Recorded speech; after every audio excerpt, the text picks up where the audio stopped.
Okay, thank you, Mary. Good morning, everybody, and welcome to this Warfield Community Hub Steering Group meeting, our first meeting. And I think the first thing we ought to do is to go around and introduce ourselves. I'm Mary Temperton, I'm leader of Bracknell Forest Council. So Sheila, can you introduce yourself? Yes, I'm Sheila Collins, Ward Councillor for Binfield North and Warfield West. Okay, Jason, can you introduce yourself? You're next on my list. Sorry, I'm just going around the pictures here. Certainly, different order to mine, but there we go. I'm Jason Moore. I'm the Parish Clerk at Warfield Parish Council and the support officer for the council for the project. Thank you. And the person sitting next to him is Councillor Ian McCracken, Warfield Parish. And Gareth? Yeah, Councillor Gareth Barnard, Ward Council for White Grove, which is part of Warfield, but also currently chair of Warfield Parish Council, and on the the project side of things for Warfield Parish Council. Morning, everybody. Good morning, Adrian. Yeah, Adrian Hafji. I'm Ward Councillor for Binfield North and Warfield West. Okay, Kevin. So I'm Kevin Gibbs, the Executive Director for Communities and the officer supporting this steering group. Thank you. Rajesh? Rajesh Sinha, Program Manager for Bracknell Forest Council, project managing this project. Thank you. And last but not least, Abby. Morning all, I'm Abby Thomas. I'm the Assistant Director of Communities and Policy and here in an officer support capacity. Thank you. And we got any apologies? I think there's one from Councillor Jeffries. That's why I'm here. Yes, apologies from Councillor Jeffries and also Councillor John Harrison. Okay, thank you. So we go on to item 2, which is the terms of reference and the meeting dates. And this is to provide a summary of the role of the group and its operation and to agree the meeting schedule for 25-26 linked to the milestones of this project. So, Abby, is this over to you? Yes, thank you, Mary. So yeah, in terms of the steering group and the terms of reference for the steering group, they have been to Warfield Parish Council and been approved by the Parish Council and also by Councillor Jeffries as cabinet member. The purpose of the group is to oversee the successful delivery of the Warfield Community Hub, which will be operationally net zero and deliver a BREEAM excellent. We'll be tracking and monitoring the project's health in accordance with the partnership agreements between the Parish Council and Borough Council, taking the project level decisions at the end of key stages and undertaking exception reporting for minor changes to the project. So the membership of the steering group is councillors from the Borough and Parish Council. And in terms of the outcomes of the steering group, it will be successful delivery of the project against policy, objectives, timeline and budget, ensuring the appropriate resolution of any risks, issues and exceptions, and monitoring the overall project health during the delivery of the hub. There are a number of tolerances that have been set out within the terms of reference, which indicate when matters will be escalated to the steering group through exception reporting, relating to time, cost, and risk. And in terms of time, that will be once we have put the award of the works contract in place, then if there is any risk of slippage in the timescale for delivering and completing the hub, then that will be reported forward to the steering group.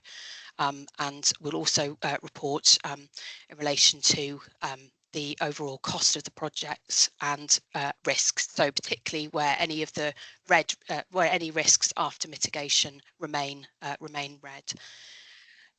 In terms of the meetings of the group is going to meet every 8 to 12 weeks, and that will be tied into sort of the end of key stages of the project. So it's proposed that the next meeting of the group will take place in July. And that will be when we're at the end of the procurement stage for the design and build contract. We will have reached the contract award point. The next meeting after that is proposed to be October, and we've then got to the end of the rebirth stage 3, so that's the detailed design stage. So we'll be able to bring back to the steering group the detailed design work that has been completed for review.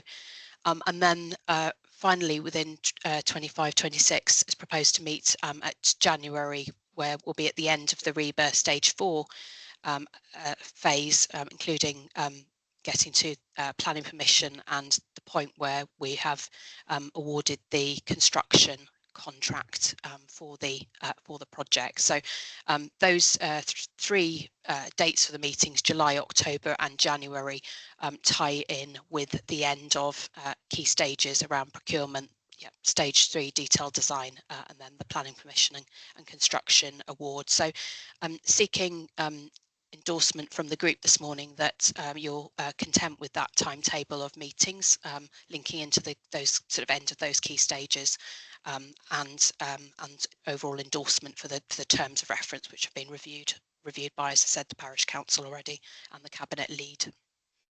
Thank you. Right. Thank you. Has anyone got any questions or any comments on that at the moment? No. So can I then move that we endorse the terms of reference first of all? Can you just show your hands so we can say that we've all voted on this and it's all, I mean, we can't record that by every, yeah, okay. They're all showing their hands. It's a positive agreement.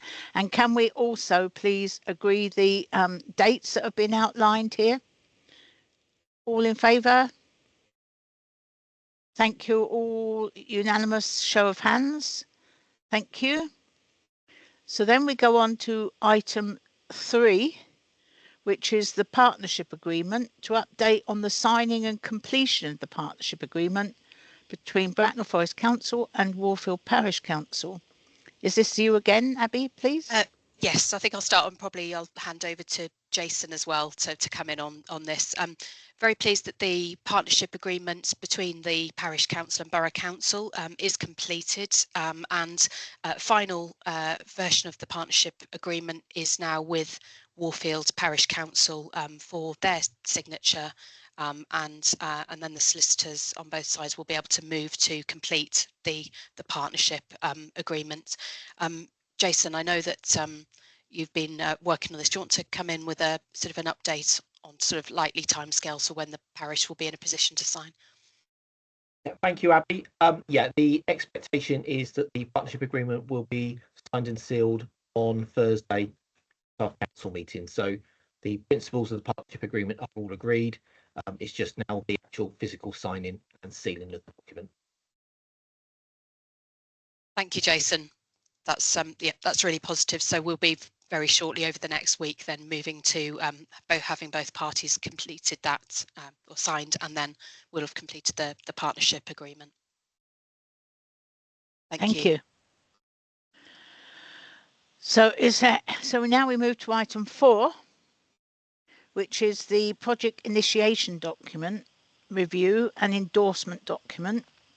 And this is to review, comment on and endorse the project initiation document compiled based on the project scope and requirements agreed by both of us, both the Bracknell Forest Council and the Warfield Parish Council. Is this is going to be Rajesh, I think, yeah? Are you leading this? Thanks. Yes, so it is a project initiation document. It does include some commercial sensitive information. So hence I'll summarize the salient points in this open session. It clarifies the vision and objectives of this project. One of the key objectives is to achieve high sustainability target with BREEAM Excellent and Net Zero in operation. The concept design is based on these targets along with the design input from the Parish Council. The key bits in scope are design and construction of the new community hub and all the ancillary spaces like the bridle way, the greenway, the pitches, etc. The land transactions underpinning the overall build project and the transfer to the Parish Council. The responsibility to own and manage the new hub once it's built by the Parish Council. The things that are generally out of scope, the operational business case of the new community hub, which sits with the Parish Council, the operational arrangements for the hub after the hub opens in terms of the ongoing operations, and the building access, the road and the roundabouts and the crossings that have to be made, which fall either on the highway land and mainly on the developers' land to the north. So those remain out of scope. There's several key dependencies and assumptions which are listed in the bid. I'll summarize them briefly. They cover a range of topics from governance to procurement, road and access, Section 106 and sale receipts, interest rates, partnership agreement, risk of judicial review, inflation, utilities, and ground risks. Work packages and responsibilities are listed in this document along with the end user and delivery approach.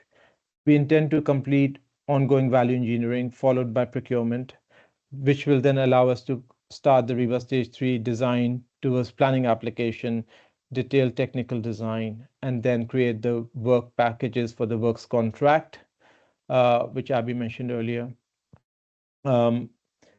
It includes the project team and the governance, which are attached as appendices to the document, and also risk and issues log is covered in this agenda, which we'll come to separately. So that's generally the bid. It also includes the timetable, but that's on the agenda, so we can cover that separately. Thank you. Thank you. Are there any questions on that from anybody or comments? None? Okay, thank you. So do we have to agree any of that, or is it just information, really? It's just information. This is just going forward, and this is what the outline is. I think the project initiation document provides a sort of baseline for the delivery of the project. So if the group could endorse the PID and the content of the PID, because we'll be using it to measure the successful delivery of the project, and it will guide which sort of issues are brought back to the steering group for decision. Okay, thank you. So any questions or any comment on that, knowing we've got to endorse this now? No? All those in favour of endorsing this then, please? Full show of hands, thank you. That's endorsed. So then we come to item 5, which is the stage update. And again, I think this is you, Rajesh, please.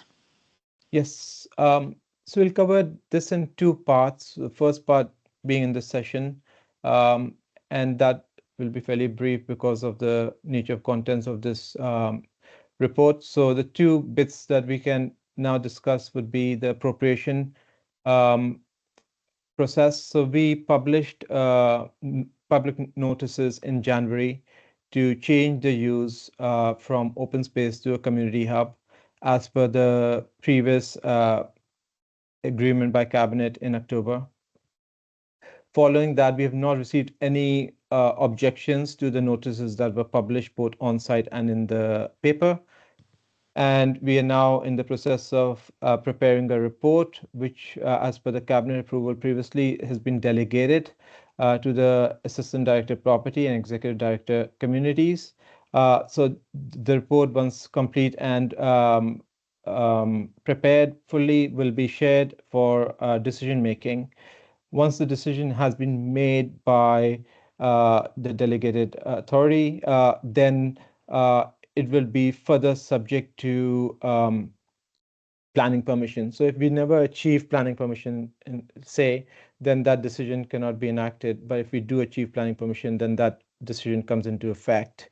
It also includes a judicial review period, which commences just after the decision is made now, once the report is signed off, and that period lasts for 3 months.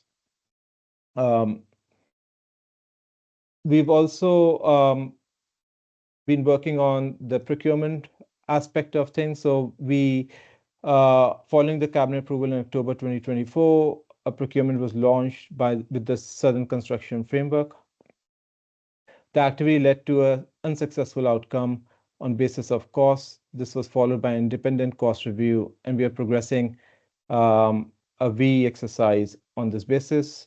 with a fairly short turnaround of about 4 to 5 weeks. Subsequently, we plan to go out to an open tender, which was again agreed in the procurement plan, but it will fall under the new Procurement Act, so we'll follow those processes, and we'll be sort of seeking procurement support through the process. Thank you. Thank you. Has anyone got any comments or anything they would like to say about that? So the first procurement, we haven't had any successful offers of tender or anything else from that? No, we terminated that procurement. Okay, thank you. Any comments? Anyone to say anything? Kevin? Thank you, Leader. I think just for the steering group to note, obviously the thing that the community will be focused on is when will we open the hub. And I think at this stage, what we're saying is until we've got a contractor in place and we baseline the project, we're not committing to any dates. And it's important that we continue as a steering group, that you continue to monitor and keep a close eye on these prelim activities, these activities before we're able to commit to a date. And then once we lock in on that date, that you ask the right questions so you're assured that things are progressing to a timetable. So this prelim period is really just a case of we need to consult with the market, get them to give us assurance that what we're asking for they can deliver, and then we'll lock in on a set of dates.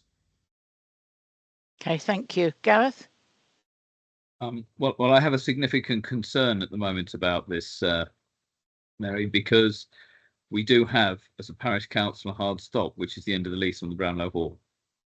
Okay. And we absolutely have to have continuity. So my hope is that we can expedite the things that we need to do, because actually, rather than committing to a date, I think we have to say this is the latest possible date when we can open, because I think the issue you've got with a community hub is if we're unable to transfer those people currently using, for example, the Brownlow Hall to the new facility, we will lose them. So I hope, Kevin, that we can work back from that date and expedite what we need to at this stage to get to that point. Rajesh, have you got any comment on that? Is it possible to say we're going to do it, well, we have to do it by that date? Well, we are working on a fairly rapid timetable. Like I mentioned, we are trying to sort of turn around the value engineering aspect of the design very quickly.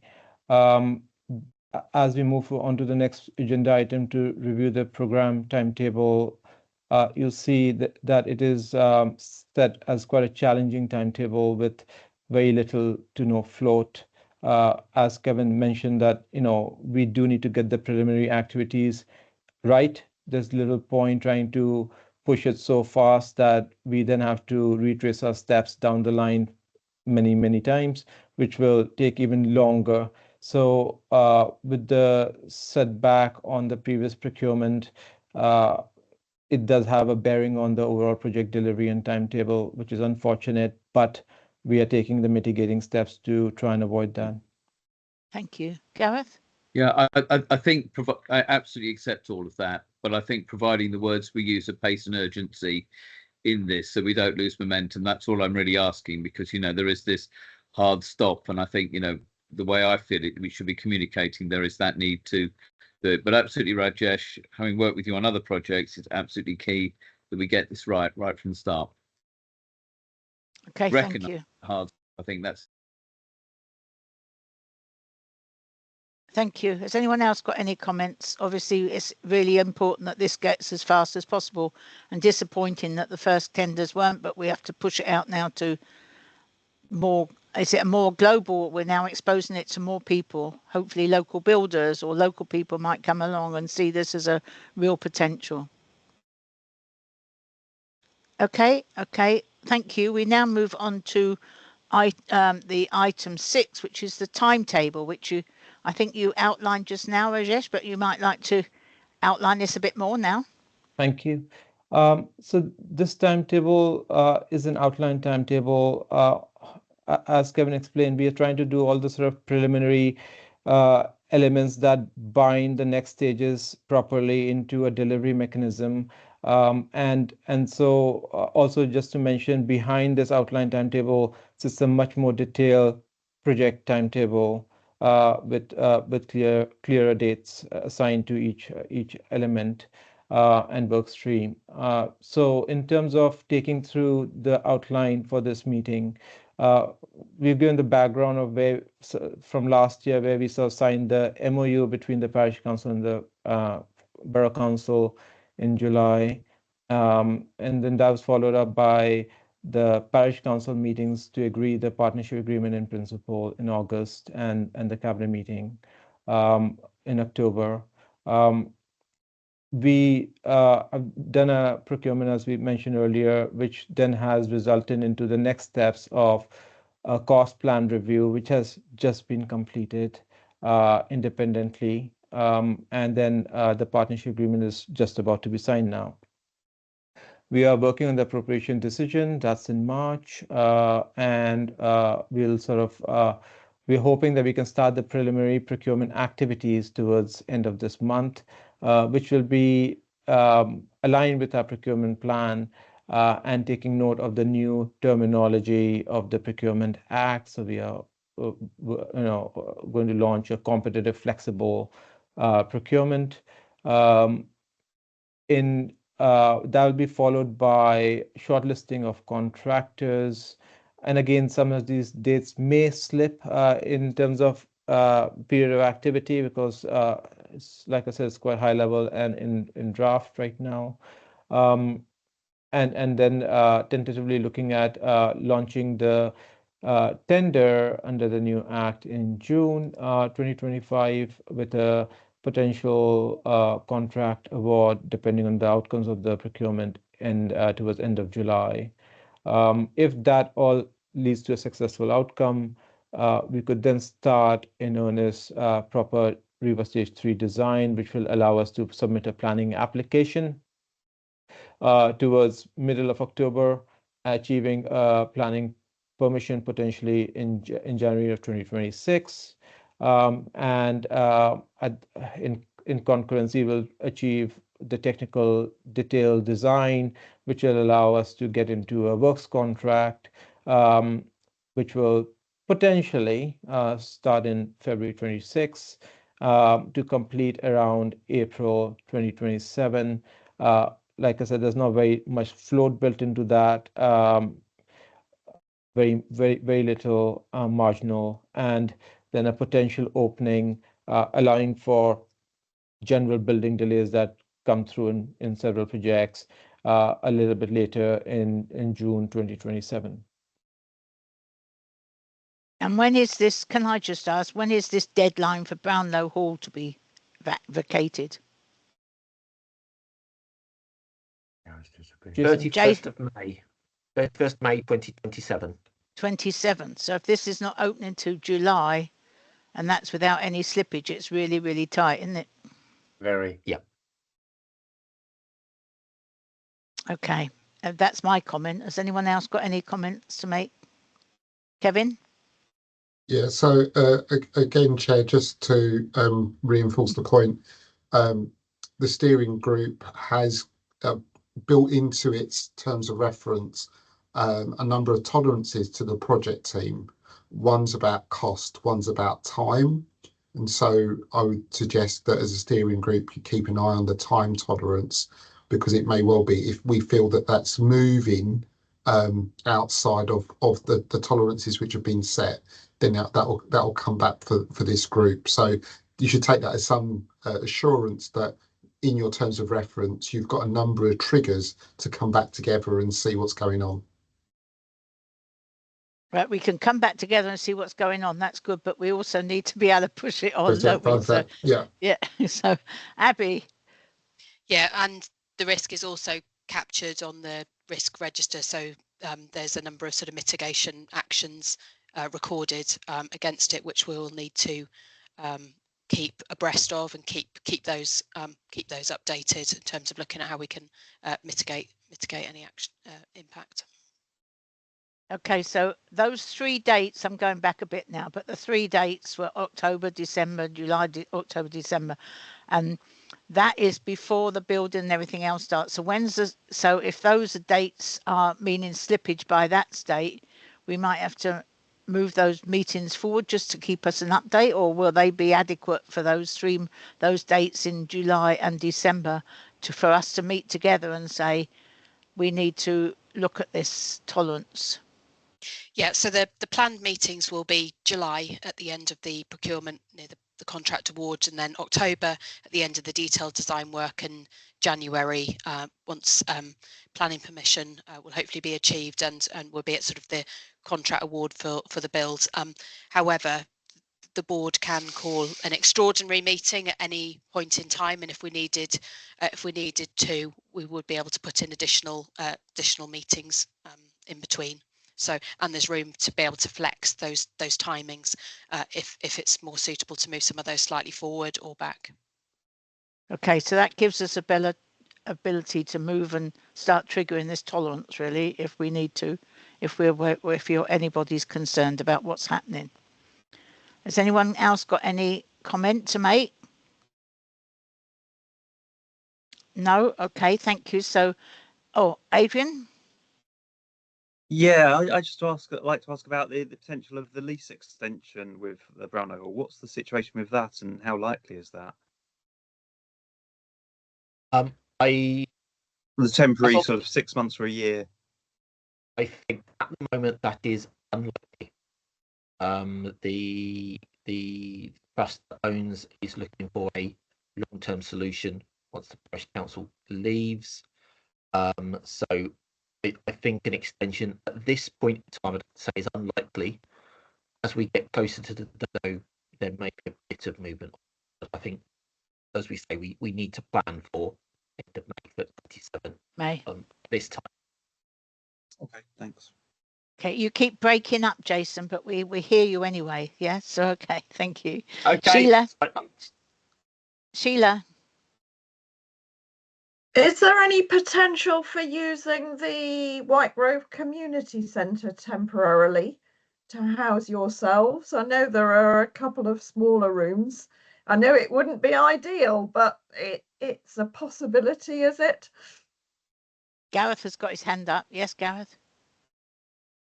Well, the short answer is, if when you have a nursery in there, that makes using any other room in there difficult.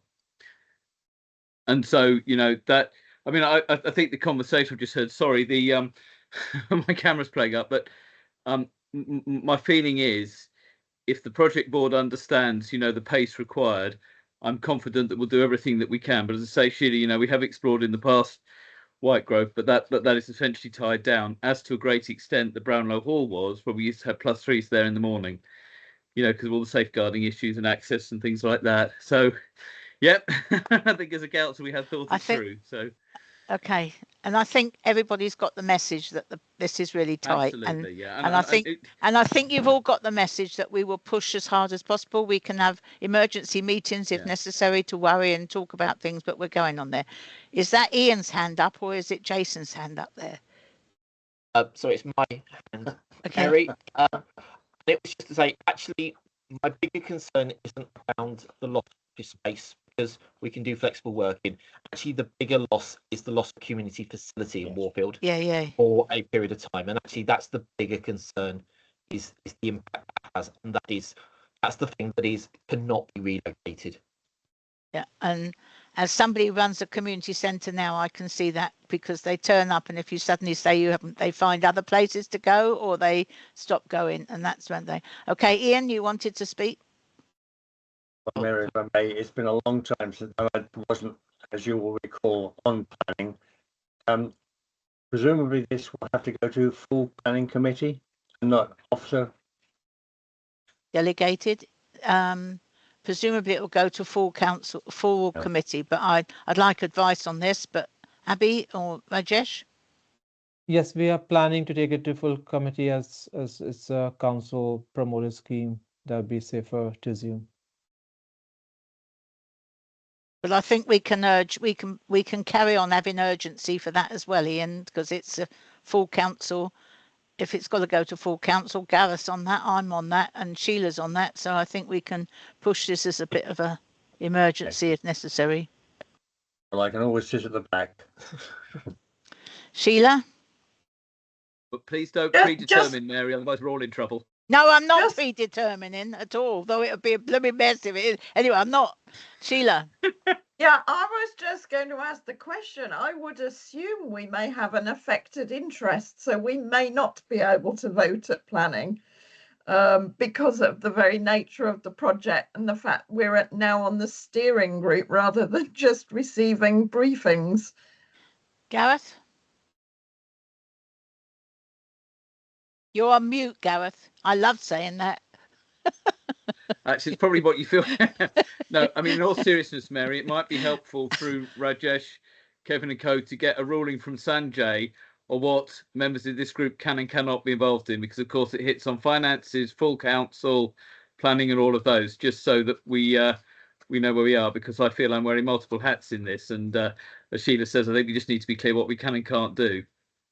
Yep, I think that would be a really good idea. So if we can get a ruling on that between Kevin and Rajesh and Abby, if we can find out what we're allowed to do, what we're not allowed to do, and certainly on planning, we might not be able to be there, but we can push for it to be taken as soon as possible, because this is all getting a bit, time scale is very, very tight.